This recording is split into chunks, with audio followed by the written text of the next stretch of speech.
Okay. Leaving and Returning by Abe Zucca readings.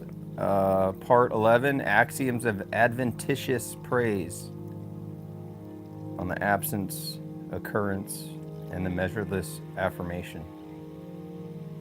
My thoughts are like that, turning and going back where nothing wants them. The ruthless iron press of love and failure, making a speechless church out of your dark and invisible face. Praise like the image in the eye of Rilke. Panther runs through the limbs, strained silence. Affirmation without measure. This is the dawn of a new morality. To tarry with the negative is the secret of the movement of the spirit. Adventitious. What comes adventitiously comes without origin. The adventitious has no subject, no author, no divine commission. It arrives from we know not whence, yet its arrival defines us. To think adventitiously is to step behind the self-reflexive mirror and tarry there. In that tarrying, one finds not divinity, not geist, not cogito, only occurrence. The adventitious is not accidental, it is the rhythm of creation without creator, the absence of the self. You stand inside your own absence, the subject hollowed into a threshold. Thought wanders where it is unwelcome because truth is exiled from comfort. Absence is not negation, it is the condition of praise. One's absence is not annihilation, but openness, the doorway through which the road of light falls. To think one's absence is to think the adventitious ground of existence. The soul's most luminous act is to consent, to vanish. The ruthless iron press. Love and failure are the same mechanisms in iron press of formation. Under pressure, being takes its shape, its prayer. Suffering is not the opposite of meaning, but its furnace. Out of love and failure, praise is pressed, not chosen, but uttered by the event itself. Even heartbreak is a hymn with no author. To be crushed is to be made articulate in silence. The Speechless Church. The speechless church is not a building, but a state of being. Praise arises not from belief, but from the mute astonishment of persistence. A face dark and invisible is still a face turned toward light. Where language fails, form itself begins to pray. The clutch is built wherever absence praises, but it cannot name.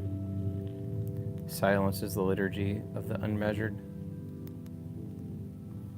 Praise without measure. Praise that measures is judgment. Praise that measures not is grace. True praise is not ethical. It has no standard to affirm, no subject to reward. It is not for something praiseworthy. It is the world's self-praise. It is not for something praiseworthy. It is the world's self-praise. Occurring through us. Measureless praise is affirmation arising from the pulse of existence itself. Such praise belongs neither to morality nor to religion. It is preconceptual, pre-choice. Its grammar is occurrence, not sentence. The extra-moral. To praise without measure is to affirm without foundation. The ethical requires a measure, an agent, a goal. The adventitious avoids all three. Extra-moral praise is born in the current, not in the reflection. It neither blesses nor condemns. It consents. Its virtue is not righteousness, but participation. To be good in this sense is to conduct the pulse of life, not to legislate it.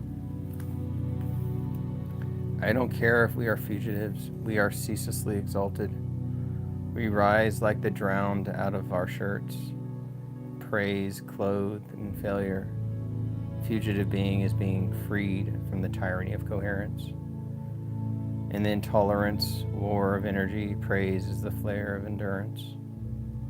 The fugitive is not lost, but carried, exalted by what exceeds intention. To be fugitive is to be faithful to the flux that formed us. The advent of meaning. Meaning arrives as advent, not as construction. It is given with occurrence, not imposed after it. To ask whether it was worth it is already to step outside the moment where worth resides. The worth of life is simultaneous with its happening. Meaning descends or rises from we know not where. When meaning does not arrive, we call it despair. When it does, we call it praise. This splintered life. The unity of life is a myth born of retrospection. The adventitious shatters wholeness but grants occurrence. Every event is a life entire. Every instant a complete creation. To live adventitiously is to let each happening be sufficient into itself. The fragment becomes lyric when freed from the demand for coherence. The novel dissolves into a sequence of radiant moments. The transfiguration of moral space. Moral space, once loosened, reveals its own adventitious roots. Ethics begins again in the acknowledgement of its contingency. The measureless praise does not abolish the moral, it transfigures it. From judgment to affirmation, from coherence to occurrence. Praise, like light through a cracked window, enters through failure. The moral space, like Walden's pond, becomes an opening to what was never ours. Let's leave with that last axiom. Thus, moral space, like Walden's pond, becomes an opening to what was never ours. The moral space, like Walden's pond, becomes an opening to what was never ours. An opening to what was never ours. What does that even mean? Some sort of letting go, possibly. A space that becomes an opening to what was never ours. Anyways, that's part 11. That was the axioms of adventitious praise, and those are readings from Leaving and Returning.